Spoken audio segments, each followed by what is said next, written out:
Buenas noches a todos, bienvenidos y gracias por escuchar esta charla de la importancia de la detección precoz de las hipercolesterolemias primarias, heterocigotas y homocigotas. Les recordamos que esta es una regrabación de la charla que se dio el miércoles 26 de junio en la Facultad de Medicina de la Universidad del Comahue y debido a algunas fallas técnicas de imagen y de sonido por apertura de los micrófonos, decidimos volver a grabarla para que puedan escucharla. Aquellos que no pudieron completar toda la información o quienes no pudieron estar presentes en la misma. Espero que puedan aprovecharla.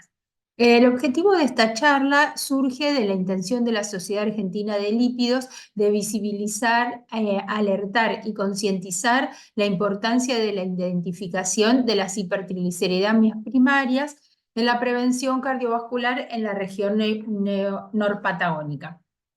Y por otra parte, la buena predisposición de la Facultad de Ciencias Médicas y en especial de la doctora Silvia Ávila para recepcionar esta propuesta y declararla de interés general en la región, de modo tal que pudiéramos unificar los esfuerzos para este objetivo.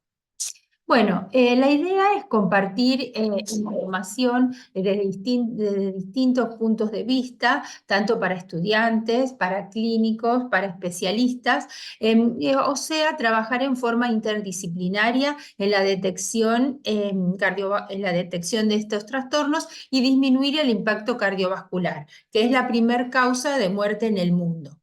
Las dislipemias se dividen en primarias y secundarias. Las primarias pueden ser a su vez monogénicas o poligénicas y debemos a su vez descartar causas secundarias que pueden afectar el metabolismo lipídico.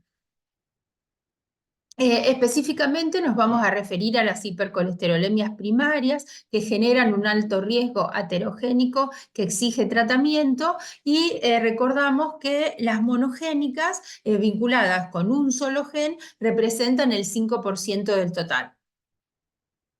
Bueno, también tenemos que tener en cuenta que a partir del 2015 la Sociedad Argentina de Pediatría recomienda realizar un perfil lipídico al ingreso escolar y realizar una pesquisa que denominamos universal, o sea, a todos los niños. De este modo, todos los niños deben realizarse el control al ingreso escolar. Si el mismo no se ha realizado, hacerlo entre los 6 y los 11 años, preferentemente antes del inicio de la pubertad, y si no, un segundo momento oportuno para ir a realizarlo en el control prelaboral o preuniversitario en mayores de 17 años. En general no se aconseja dosar a los medir el perfil lipídico a pacientes menores de 2 años, no hacerlo de rutina, porque estos resultados pueden verse alterados por la lactancia o por el predominio de alimentos lácteos en la alimentación. Por otra parte, no hay valores específicos para menores de esa edad. Entre los 2 y los 6 años en general no se hace el dosaje, salvo que existan en la familia abuelos, padres, tíos o hermanos que hayan tenido infarto agudo de miocardio, ACV, stent o angioplastía antes de los 55 años o que manejen valores de colesterol superior a 240. Por otro lado, el diagnóstico temprano de la hipercolesterolemia familiar homocigota requiere considerar el screening selectivo si el paciente tiene síntomas desde la niñez o la juventud, si hay en la familia enfermedad cardiovascular aterosclerótica prematura o si los dos padres tienen hipercolesterolemia familiar heterocigota. Recordamos la importancia del riesgo cardiovascular que empieza desde la niñez y se traduce en lo que denominamos carga acumulada o tiempo de exposición. Existe evidencia científica que relaciona los niveles lipídicos de los primeros años con las concentraciones de la edad adulta a partir de los 12 años. De ahí la importancia de la prevención precoz. Según el Consenso de Hipercolesterolemia Familiar de la Sociedad Argentina de Lípidos 2014, se dice que para pacientes de 2 a 20 años los puntos de corte o de sospecha para este trastorno incluye un colesterol superior a 230, un LDL superior a 160 o un HDL superior a 190. Recordamos que el colesterol no HDL surge del cálculo simple de restar al colesterol total el colesterol HDL, que representa la sumatoria de las lipoproteínas aterogénicas. La hipercolesterolemia familiar se sospecha en pacientes adultos con un colesterol total mayor de 240 o un LDL de 190. Recordamos que existe la alteración de un solo gen que provoca concentraciones altas de colesterol que lleva a la obstrucción arterial con depósitos lipídicos que favorece o aumenta alrededor de 20 veces el riesgo de enfermedad cardiovascular temprana. Existen dos variantes de esta enfermedad, una heterocigota heredada de un solo padre y una homocigota heredada de ambos padres, donde el principal trastorno se encuentra a nivel de los receptores hepáticos que impiden la salida del LDL colesterol. Bueno, entonces, la alteración o la mutación a nivel del receptor de LDL en el hígado es lo que va a determinar la característica de la enfermedad. Esto depende de los niveles lipídicos de la variabilidad y la variabilidad clínica depende, de, entre otros factores, del tipo de mutación. Existe una variante genética nula o alelo nulo, donde la actividad del mismo es menor del 2%, mientras que en otros tipos de variantes o de mutaciones puede haber una actividad que oscila entre el 2 y el 70%. El receptor es una proteína de 839 aminoácidos que tiene un sector rico en azúcares, que tiene un sector transmembrana y que tiene un sector citoplasmático. Está condicionada o en relación con el gen que determina la producción de esta proteína, que está ubicado ese gen o fragmento de ADN en el cromosoma 19, en esta posición, está formado por 18 exones. Y o sea, todas las personas tenemos en un mismo gen dos copias o alelos, uno heredado del padre y otro heredado de la madre. La hipercolesterolemia familiar monogénica no saltea generaciones y es importante destacar que esta enfermedad se encuentra subdiagnosticada y subtratada. Es importante aplicar la estrategia que se denomina detección en cascada, que facilita el diagnóstico temprano. Esto implica que a partir de un paciente adulto que haya tenido infarto de miocardio, accidente cerebrovascular, obstrucción de arterias periféricas, cirugía de bypass coronario, angioplastía, o con o sin colocación de stent o un colesterol mayor de 240, su descendencia y familiares en primer grado de consanguinidad deben ser investigados. Lo mismo ocurre cuando el caso índice es un paciente pediátrico, se debe investigar a sus padres, sus tíos, sus abuelos. Esta estrategia o tamizaje es costo efectiva, permite identificar nuevos pacientes y a su vez permite maximizar el beneficio. Podemos decir que con la aplicación de la estrategia de cascada o el tamizaje en cascada, a partir de un caso índice es posible detectar entre 6 y 7 pacientes con el mismo trastorno. Bueno, refiriéndonos específicamente a la hipercolesterolemia familiar heterocigota, o sea, heredada de un solo padre, la prevalencia es de 1 en 200 a 1 en 350. Sabemos que en la Argentina ese valor es de 292, según el estudio realizado por el doctor Pablo Corral y su equipo en la ciudad de Mar del Plata. Son valores propios, valores locales. El riesgo de enfermedad cardiovascular se multiplica por 20, aparece en la tercera o cuarta década de la vida y existen antecedentes familiares en un progenitor. El colesterol es mayor de 300 en general, el valor de LDL es mayor de 190, los triglicéridos son normales y en general es asintomática en la infancia y en la adolescencia. Tiene una herencia autosómica recesiva, o sea, de una madre afectada y un padre normal, la descendencia va a ser 50% de afectados y 50% de pacientes sanos, según hereden o no el gen mutado. Bueno, sabemos que sin tratamiento 50% de los hombres tienen probabilidad de padecer enfermedad cardíaca isquémica antes de los 50, que con respecto a las mujeres se verán afectadas el 30% antes de los 60 años, y con relación a los niños sabemos que el proceso de aterosclerosis comienza en la niñez, que es importante la identificación precoz para implementar las medidas preventivas.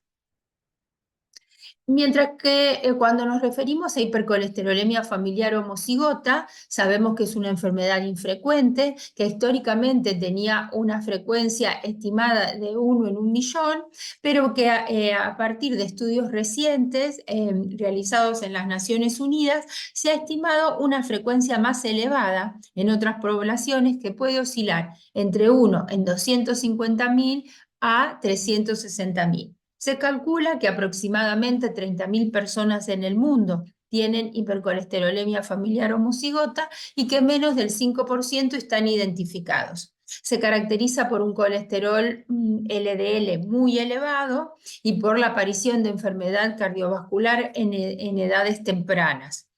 Un LDL mayor de 400 debe ser de alta sospecha de hipercolesterolemia familiar homocigota, y a su vez se debe investigar la frecuencia de síntomas antes de los 10 años, ya que los mismos aparecen en general a partir de los 4 años.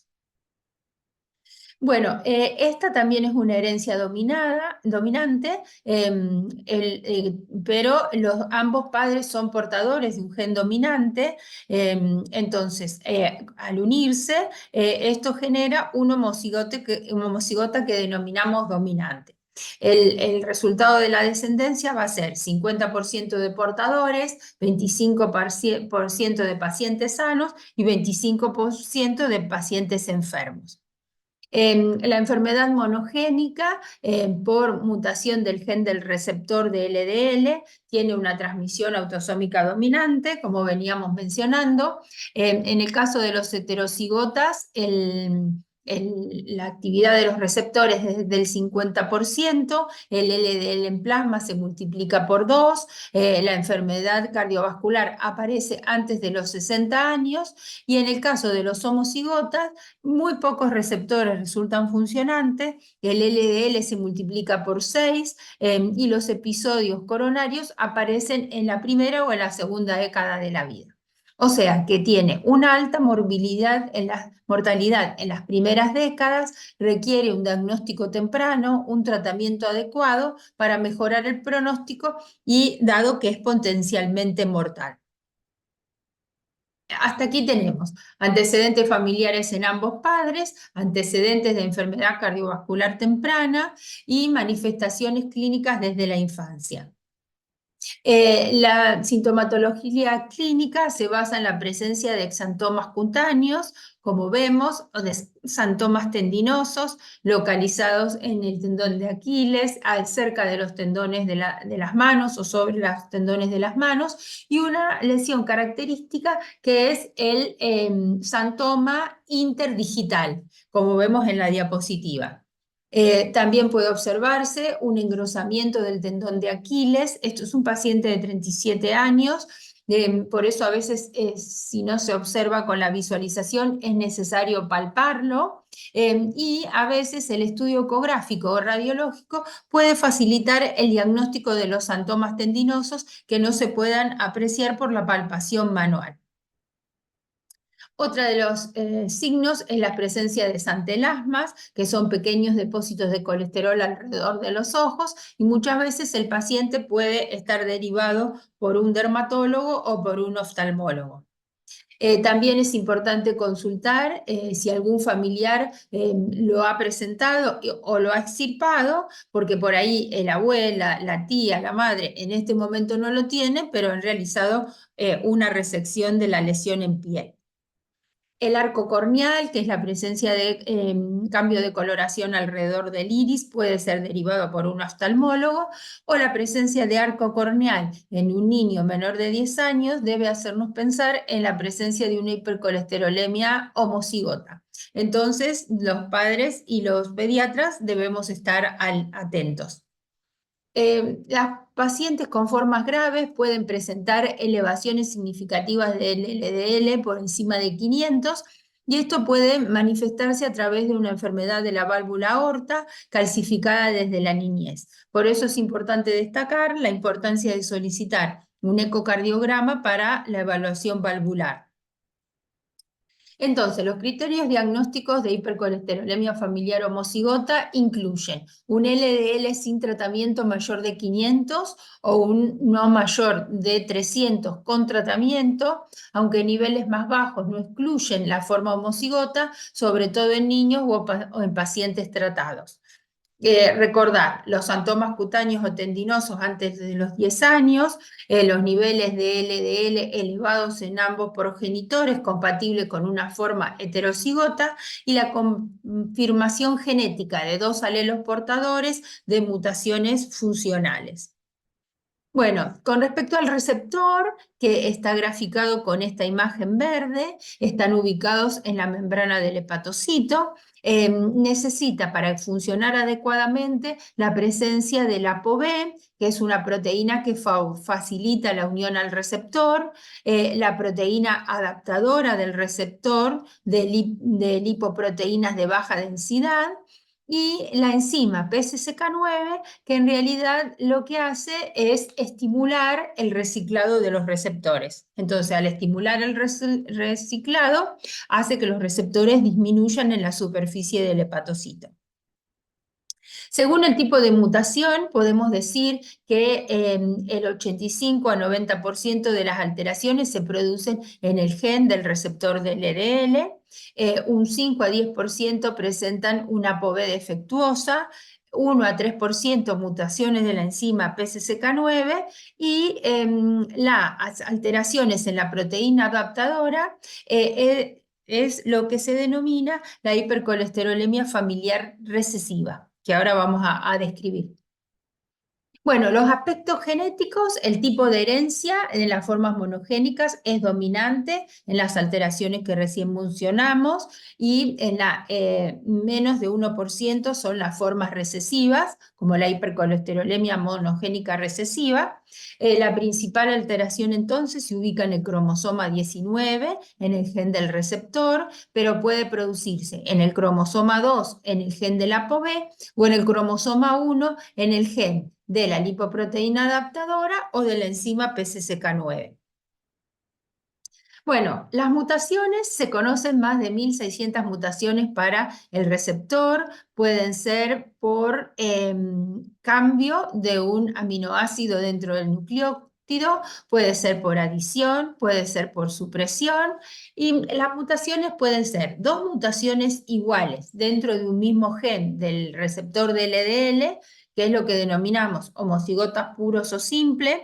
Pueden ser 2 mutaciones distintas en el gen del receptor, que es lo que se denomina heterocigota compuesto, o puede ser un doble heterocigota, que son 2 mutaciones en genes distintos que afectan la función del receptor.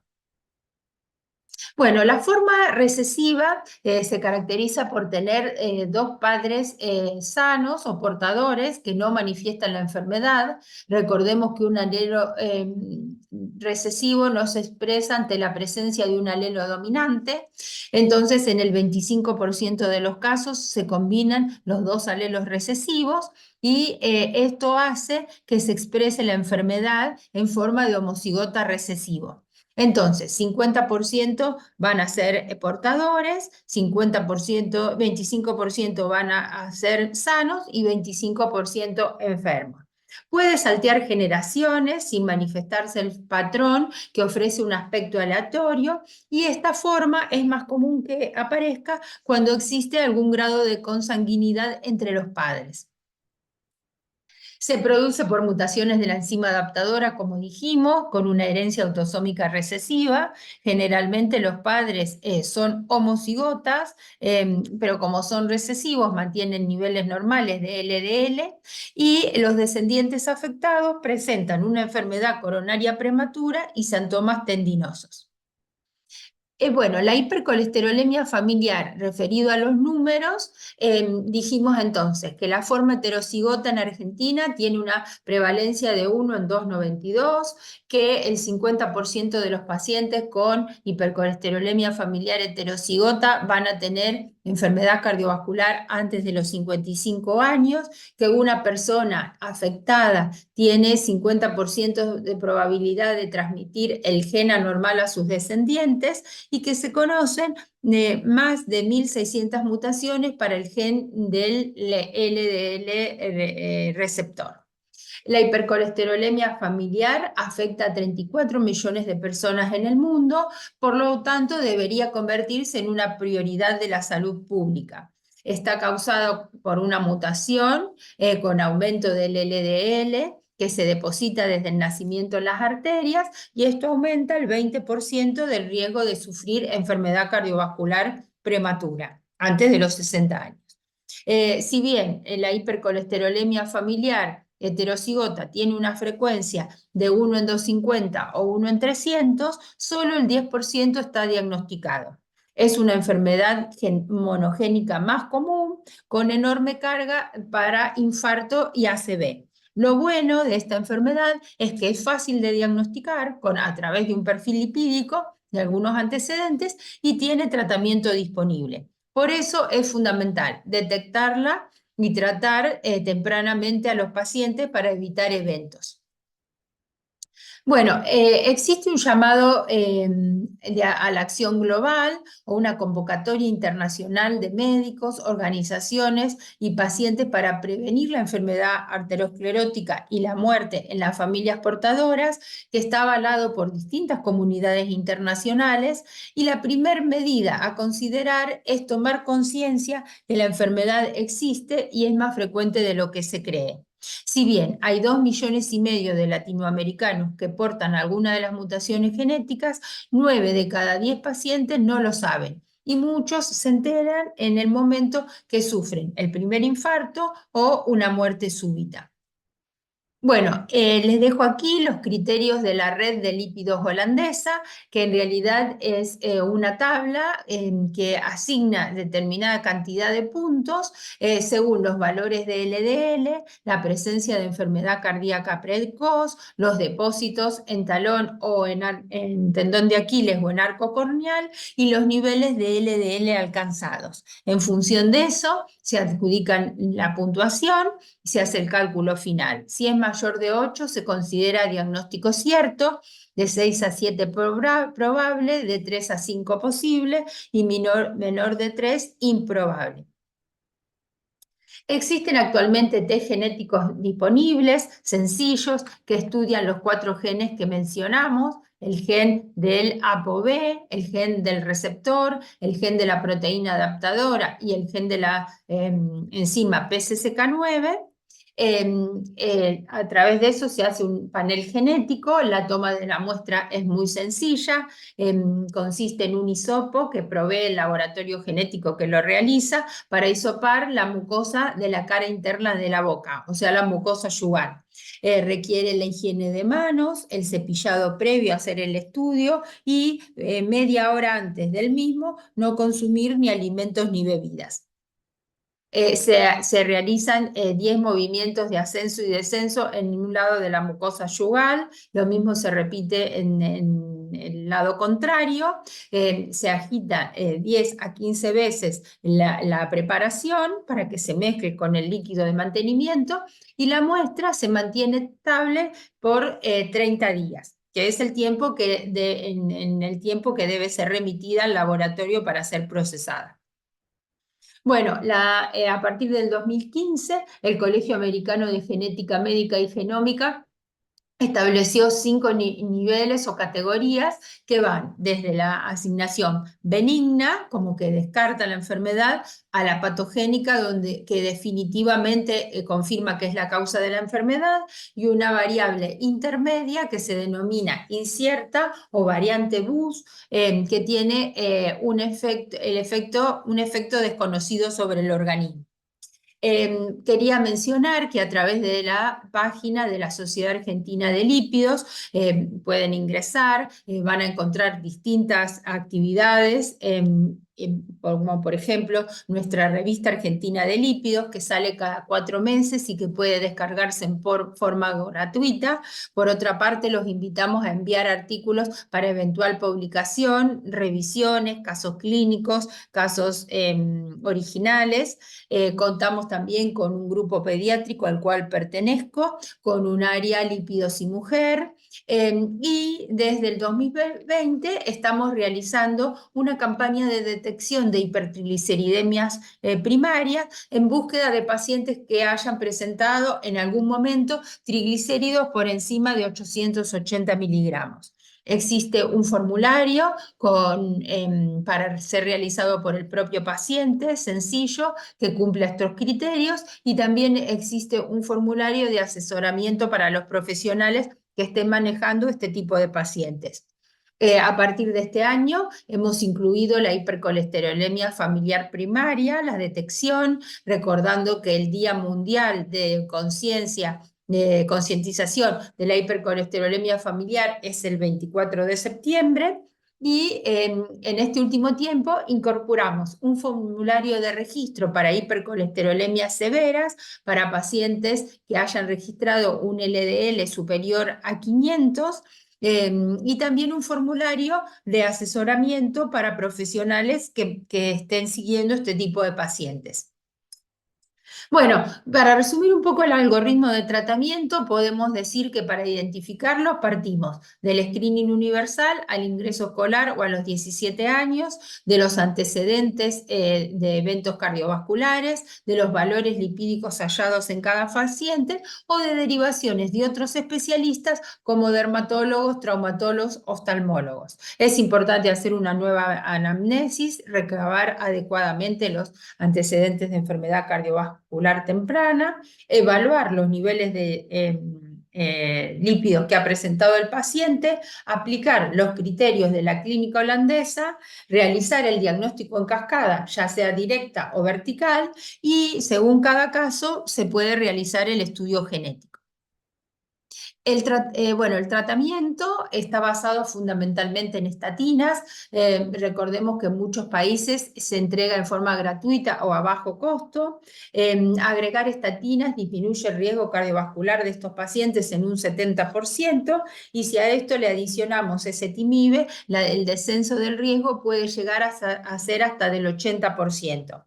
Existen nuevos fármacos que permiten disminuir el riesgo cardiovascular, que se utilizan en forma multidisciplinaria, que también incluyen la dieta y el ejercicio. Los pacientes deben ser tratados a temprana edad. Tienen la misma probabilidad de realizar un evento que una persona que no tenga hipercolesterolemia familiar. Es importante proveer un soporte emocional y asesoramiento desde la infancia a estas familias para garantizar la adherencia al tratamiento. Recordamos que el documento de posición de la Sociedad Argentina de Cardiología establece que para la prevención primaria en pacientes con hipercolesterolemia familiar con LDL superior a 190, la indicación de una estatina de alta potencia tiene una recomendación de nivel A1, o sea, de alta evidencia. Recordamos que las estatinas de alta potencia logran una reducción del LDL mayor del 50%, y que son la atorvastatina a dosis de 40 a 80 miligramos y la rosuvastatina en dosis de 20 a 40 miligramos. También existen nuevos hipolipemiantes, uno que inhibe la síntesis del kilomicrón, que es el lomitapide, que inhibe la enzima MTP, y otro que es estimulador del catabolismo del kilomicrón, que es el evinacumab, que es un anticuerpo monoclonal anti-eritropoyetina light 3. El primero, el lomitapide, se administra en forma oral y el segundo se administra en forma endovenosa lenta, una vez por mes. Bueno, acá observamos los sitios de acción a nivel de la inhibición de la enzima que bloquea la lipidificación proteica en el retículo plasmático, y el evinacumab, que es un anticuerpo monoclonal que se dirige a la proteína símil eritropoyetina light 3. Bueno, recordamos que el beneficio de identificar a los pacientes portadores de hipercolesterolemia familiar permite cambiar el rumbo de la enfermedad, que el 90% de las personas con hipercolesterolemia familiar no lo sabe y por eso está subtratada, que a través del tratamiento podemos disminuir el riesgo modificable e igualar el riesgo a una persona común que no tiene hipercolesterolemia familiar. Entonces, aquí vemos el riesgo de un paciente homocigota, cuando puede enfermar, de un paciente heterocigota, de un paciente tratado y de un paciente de población general sin enfermedad cardiovascular, al que debemos sumarle el riesgo de ser mujer o varón, de fumar, de tener hipertensión, diabetes o lipoproteína A elevada. En este gráfico vemos la carga acumulativa del LDL en pacientes con hipercolesterolemia familiar, en color azul los no tratados, en color naranja los tratados a partir de los 18 años, en color rojo los tratados a partir de los 10 años y en color verde los que no tienen hipercolesterolemia familiar. Según las guías europeas del 2019, la hipercolesterolemia familiar heterocigota es de alto riesgo y debe lograr un LDL menor de 70, y la hipercolesterolemia familiar homocigota o un heterocigota que ha tenido eventos cardiovasculares tiene un riesgo muy alto, para lo cual se requiere una meta de LDL de 55 miligramos por decilitro o menos, y en primera instancia disminuir el LDL un 50% del valor inicial. Bueno, este es un breve resumen del algoritmo para diagnóstico de hipercolesterolemia familiar homocigota, que ya lo mencionamos a lo largo de la clase.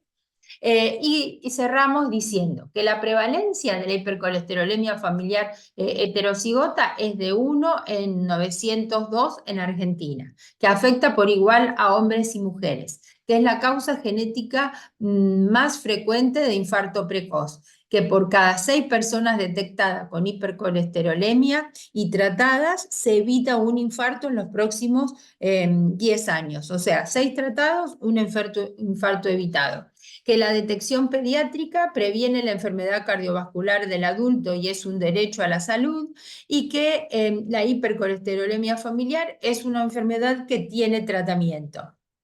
Entonces, en las conclusiones podemos decir que el desconocimiento de las características de la hipercolesterolemia familiar claramente lleva al subdiagnóstico y al subtratamiento. Que esto implica un mal pronóstico para los pacientes afectados, que es importante contar con más datos regionales para implementar políticas de salud dirigidas a la detección precoz y al tratamiento temprano, y que es nuestro deber como profesionales de la salud sospecharla, diagnosticarla, pero sobre todo enfatizar en el inicio del tratamiento farmacológico en el momento del diagnóstico.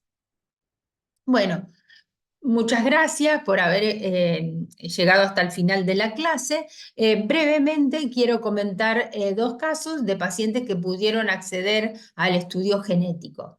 Entonces los vemos. Uno es una niña de 13 años que registraba antecedentes de colesterol total de 354 a partir de los 4 años, y un niño de 7 años que a partir del año de vida registraba valores de 386. Tenía como antecedente un papá que a los 30 años había tenido 2 stents y que muere por un infarto agudo de miocardio a los 39 años mientras esquiaba en el sur de la Patagonia. Él a su vez tenía un papá que había muerto a los 53 años de un infarto agudo de miocardio con un colesterol de 250. Bueno, realizamos el estudio genético de saliva, como les conté, y se observó una mutación por cambio de reemplazo de cisteína por tirosina en la posición 222, lo que hace que la proteína del receptor, en vez de tener una estructura normal, tenga una estructura alterada y esto modifica su función, o sea, la eliminación del LDL. Entonces, esta variante fue observada en heterocigosis, o sea, portada de un solo papá, de característica, está duplicado, de característica patogénica. Y entonces, quiero destacar la importancia de que no es necesario hacer el diagnóstico para iniciar el tratamiento con valores mayores a 190 o LDL mayor de 160, más los antecedentes de enfermedad cardiovascular temprana, como en este caso, a partir de los 2 años, en casos muy severos, se puede iniciar un tratamiento para disminuir el tiempo de exposición. O sea, lo importante, no es necesario el estudio genético para iniciar el tratamiento, ni en niños ni en adultos. Y el segundo caso, que con esto ya terminamos, es un paciente de 14 años que llega con un colesterol de 341, con una mamá que durante el embarazo registró un valor de 439 y que tenía a su vez una mamá que a los 55 años le habían colocado 2 stents con valores de 270. A su vez, ella tenía una hermana de 43 años con colesterol de 286, con un hijo de 13 que presentaba 445 miligramos, y esta mamá que se separó de su primer marido y volvió a formar una pareja y tuvo una niña, 2 niñas, una de las cuales de 9 años tiene colesterol de 334. Entonces, de esta familia se eligió estudiar a lo que consideramos el paciente índice, eh, que presentó una mutación por duplicación o repetición de aminoácidos entre la posición 222 y 227, que también da origen a una mutación del receptor con una forma alterada que impide la eliminación del LDL, que se calificó como una variante patogénica en heterocigosis. Bueno, esto es todo. Agradezco que hayan llegado al final. Les pido disculpas nuevamente por las dificultades técnicas que tuvimos el miércoles 26, y espero que puedan cambiar su mirada o tener una mirada más preventiva sobre pacientes con posibles hipercolesterolemias primarias. Muchas gracias.